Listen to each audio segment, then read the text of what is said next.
Hi everyone. In this lecture we're going to talk about academic style, which is something that's really important when you're writing for an academic audience.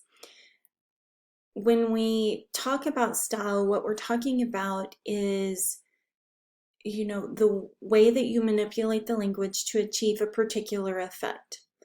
And by manipulate the language, I mean what words you choose, what sentence structure you choose, what words you avoid, the tone that you create for your reader. That's what I mean by manipulate the language. And the effect that you're wanting to achieve is an academic tone, because you're writing for an academic audience. So there are just words that we need to avoid. There are things that we need to focus on doing and things we need to focus on not doing. And that's what we're going to talk about in this lecture.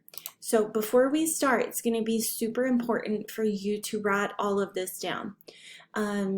You want to be sure that as you are writing your essays, that you use all of the concepts we talked about in this lecture and apply them to your own writing. And the best way to do that is to, number one, take good notes, and number two, make a checklist for you to use as you write and revise and edit your essays, because I'll be looking for all of these things as I grade your final drafts. So the first thing we want to talk about is clarity, and this is something that a lot of student writers struggle with, because there's always a word count, and or there's usually a word count, and you want to meet your word count. And so as you're writing, you think the more words you can use, the better off you'll be, but actually the opposite is true. You want to say whatever it is you have to say in as few words as possible. You want to be really concise and clear, because as your reader, remember, your academic audience is reading your paper. If you've used 10 words to say something that 3 words could have said instead, then they'll know, they'll pick up on that. And that kind of, is detrimental to your credibility as a writer. So you never want to use more words than you absolutely need to.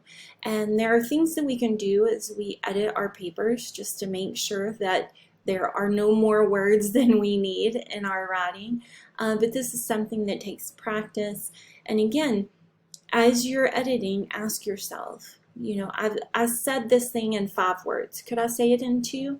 And if you can say it in 2, then you should.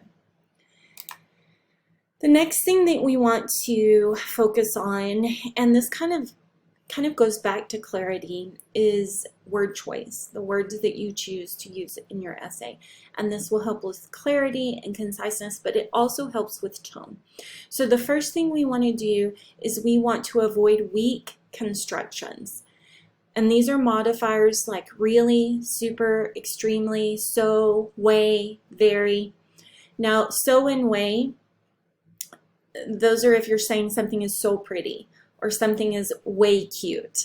And those modifiers, so and way, are used in other contexts grammatically in your writing, and those are fine. But if you're using it to modify an adjective, then you want to cut those words out. Really, super, extremely, so, way, very. So an example there, after finals, I was really tired. There's a better word for really tired, right? And that's exhausted. And that goes back to conciseness. Never using 2 words when one word will do, when there's a better word to say the thing that you need to say. And so what you want to do is, when you're revising and editing, you want to do Control F on your keyboard in your word processing program, and you want to search for these words individually. So you want to search the document using Control F for really. And you want to, if there are any reallys in your document, you want to delete those or modify the adjective. Then you want to look for super. Then you want to look for extremely.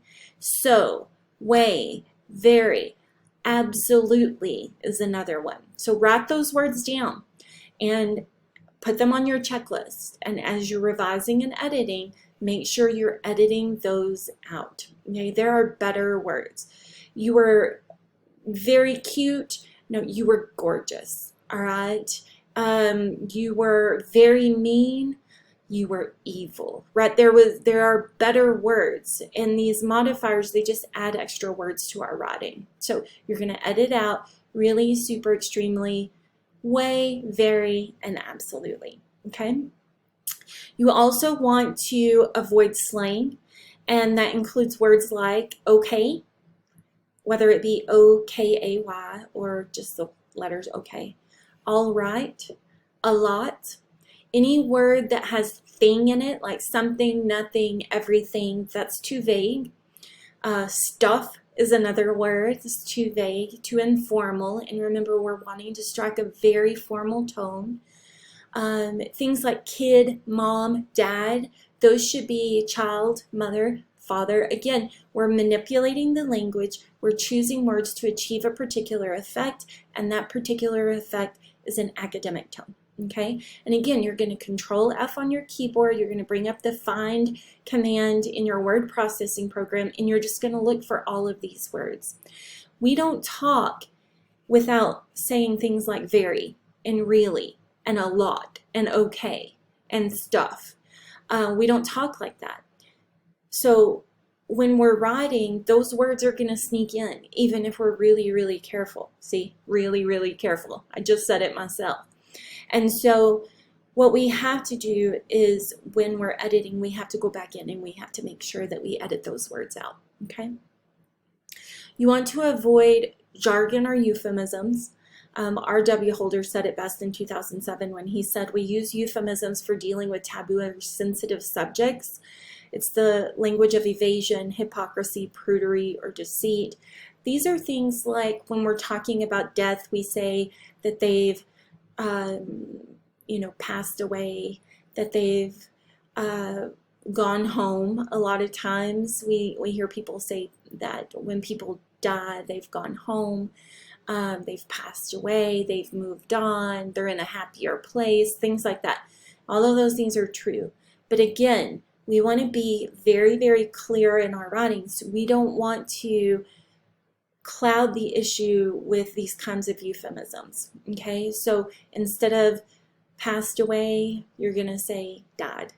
Instead of maybe marital relations, you're going to say sex. Like you're just going to call it what it is, and we're not going to use any euphemisms because that hides what it is you're trying to say, right? It's evasive. You don't want to do that in academic writing.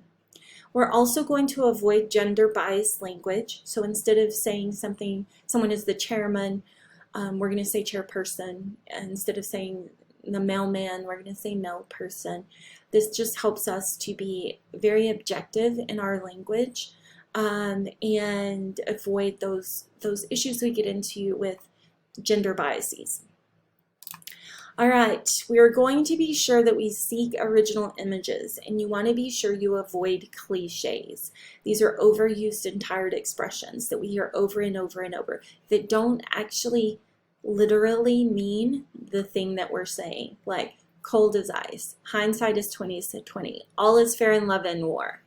They hit it out of the park. Those are called cliches or idioms, these kind of slang expressions that a lot of people know what they mean, but not everyone will. And what we have to remember is that we're writing for a global audience. And a lot of these things are cultural. And what is an idiom in one culture is going to be confusing to someone for another culture. And my husband is the perfect example. He is from Mexico. He grew up in Mexico, and Spanish is his first language. So a lot of times when I say things like they hit it out of the park or kill two birds with one stone, he doesn't understand the underlying meaning, right? He doesn't understand what those things really mean figuratively. And so we want to be very, very literal in our writing. And instead of saying hindsight is 20/20, we're going to say what that really means, which is we understand things better when we look back on them from, experience and things like that. Okay, so you want to avoid any of those idioms and seek original images. Another thing that we can look for really easily is beginning our sentences with coordinating conjunctions. This is actually kind of an issue of grammar in addition to an issue of style, so we'll talk about it in both places. But we want to avoid beginning sentences with a coordinating conjunction, which is for, and, nor, but, or, yet, so, those fanboys. Except for example. For example can be at the beginning of a sentence. That's just an introductory phrase, but otherwise not at the beginning of the sentence. And this is just something you can look for kind of on a very local level, line by line, sentence by sentence. Go through your essay and make sure you haven't started any of your sentences with these words. Usually I see and, but, or, yet, and so. We don't see a lot of sentences started with for as a coordinating conjunction, or nor. We don't really talk like that anymore, but I see a lot of and, but, or, yet, or so. You don't want to start your sentences with those, okay? You also want to be sure as you're looking at how you're manipulating the language to achieve a particular effect, you want to look at your sentence structure and you want to vary that sentence structure. You want short sentences, you want medium sentences, you want long sentences. That's not a very grammatically correct terminology.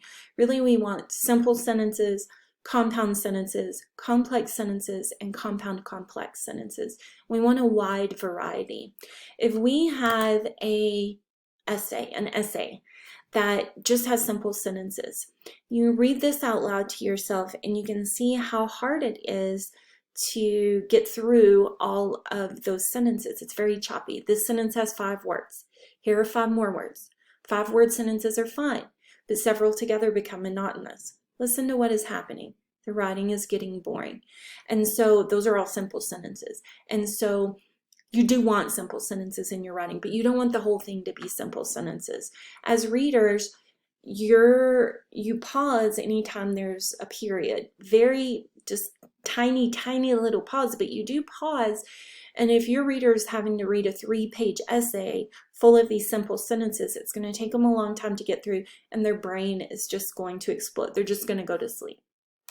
So when we vary the sentence length, it gets a little bit better. So now listen, I vary the sentence length and I create music. The writing sings. It has a pleasant rhythm, a lilt, a harmony. I use short sentences and I use sentences of medium length. Now there are some issues in this writing. We have an and at the beginning of a sentence there, and we're not going to do that in our actual essays. But you can see as you read this out loud, we have short sentences, we have medium sentences, and that just sounds better. And then, when I am certain the reader is rested, I will engage him with a sentence of considerable length, a sentence that burns with energy and builds with all the impetus of a crescendo, the roll of the drums, the crash of the cymbals, sounds that say, listen to this, it is important. So that's one sentence. And you want some big sentences like that, grammatically correct sentences, but they can't all be like this. Just like with our example where every sentence was teeny tiny and just had 5 words, subject, verb, express one complete thought, your reader is going to go nuts if this is your entire essay. But in the same way, your reader is going to go nuts if your essay is all these huge, complex, compound sentences with lots of clauses. Even if it's punctuated properly, it's too long for an entire paper. So you want to strike a good balance. If you have a sentence like this that's really, really long and beautiful, then you want to follow it up with something very short. You just want to vary that sentence structure. So we've kind of already hit on this, but we also want to be very conscientious of academic tone. And this is the way that the author is expressing his or her attitude towards the subject matter. And in academic writing, we are serious. We are formal. We are dispassionate. We are thoughtful, fair, and very respectful. Okay? And that's why we can't use slang, because that's too informal. That's why we can't use weak modifier or weak constructions, because that just makes it too wordy and too informal. That's why we can't use idioms and cliches, because it's too informal, okay? So when you're writing, you're looking for an academic tone. You want to be objective. You want to be on the outside looking in. You're dispassionate about the subject matter. What we don't want to do in academic writing is we are not trying to be funny. We're not trying to be casual, like we're having a conversation over lunch. That's not what this is. It's the way that we would talk to each other casually is not the same tone that we'll use for academic writing. Okay, the way you talk is not the way you write academically. It's not going to be overcome with emotion or sarcastic or disrespectful or conversational. Okay, so those are the tones that we're avoiding. The tone we're going for is serious, formal, dispassionate, objective. And the word choice, the way we manipulate the language, the style helps us to achieve this academic tone. Okay. Another thing we want to consider when we write an academic paper is writing an active voice rather than passive voice. And this is kind of a grammatical thing. It's really easy to spot. Active voice emphasizes the subject of the sentence. So what we could say about active voice is that the subject does the verb of the sentence. So the subject is performing the action. Passive voice emphasized the action that was performed, and in this particular grammatically constructed sentence, the object of the verb is actually performing the verb, and the subject is being acted upon. So if we look at our examples there, the mother scolded the child. This is an active voice. The mother is the subject of the sentence, the who or what word. And what is the mother doing? She's scolding, right? She's performing the action on the child. But passive voice, you can see there, the subject of the sentence is child. The child, what is the child doing? The child is being scolded. It's being acted upon by the object of that verb, by the mother. And so, you know, the child is being acted upon. That's passive voice. The subject is passively receiving the action of the sentence. And that's not what we want for a couple of reasons. Active voice is just much more precise and less confusing, and it's less wordy. You know, the same idea in both of those examples is being expressed, but the active voice sentence has 5 words, the passive voice sentence has 7 words. So we want to keep those kinds of things in mind. You also want to be sure in your academic writing that you're avoiding contractions. These are words that were 2 words. They've been smushed together into 1 word with an apostrophe, like will not becomes won't, didn't or did not becomes didn't, haven't or have not becomes haven't. We want to avoid the contractions. This is one case when 1 word is not better than 2 words. We don't want any contractions. A way to look for this is really to do Control F on your keyboard and search for apostrophes. And if you come across words that you've used an apostrophe for that are contractions, you want to go ahead and split that into 2 words instead of 1. Instead of weave, W-E apostrophe V-E, you want it to be we have. Not all apostrophes are for contractions. We also use apostrophes to show possession. So you want to be sure that you're not, you know, editing out possessive apostrophes and making words grammatically incorrect. But those contractions need to be edited out. You want to avoid rhetorical questions altogether. Write that down. No rhetorical questions. You're not asking questions at all. You're only making statements. All of the sentences in your essay should be statements rather than questions. So no questions. And that doesn't mean that you have just, you know, looked for the question marks and put a period instead, because it's still a question and then you're grammatically incorrect. You want to look at the questions that you've asked in your paper and you want to turn those into statements instead. So instead of saying, what is growth mindset, question mark, you'll say growth mindset is, and then provide your definition of growth mindset. You're making statements, okay? You're the boss of this paper. You're not asking for input from your reader. And the last one, and probably the most difficult, is that in academic writing, we avoid first and second person. And that means we don't use first person pronouns. We don't use second person pronouns. It's too conversational, okay?